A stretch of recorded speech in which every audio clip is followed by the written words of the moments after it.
प्राचीन भारत के एक छोटे से गांव में, जहां जंगल और पर्वतों के बीच गहरी शांति पसरी हुई थी, वहां एक साधु आया। यह साधु कोई और नहीं बल्कि स्वयं महात्मा बुद्ध थे। वे अपने शिष्यों के साथ गांव के पास एक जंगल में ठहरे। गांव के लोग बुद्ध के पास आए और कहा, भगवान, इस जंगल में एक रहस्यमयी गुफा है।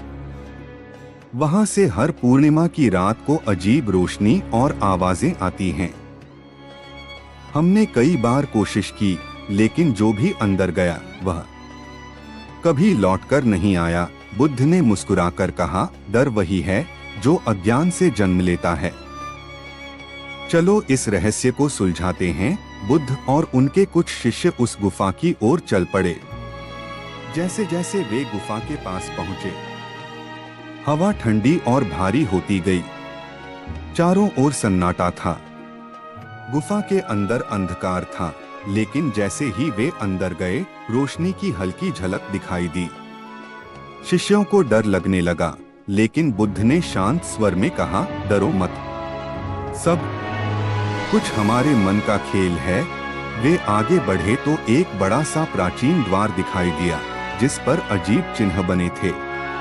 बुद्ध ने अपनी उंगली से उन चिन्हों को छुआ और दरवाजा अपने आप खुल गया।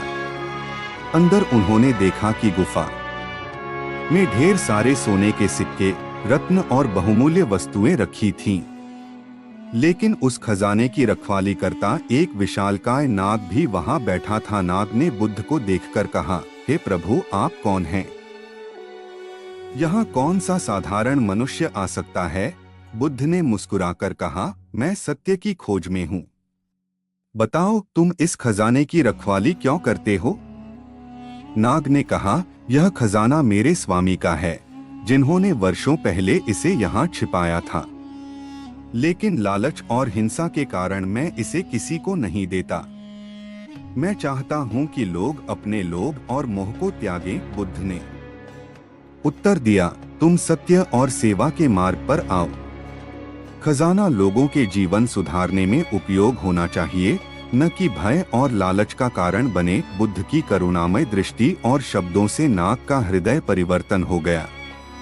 उसने खजाना गांव वालों को सौंप दिया। बुद्ध ने गांव वालों को सिखाया कि इस खजाने को कैसे सही कार्यों और कल्याण के लिए उपयोग करना चाहिए।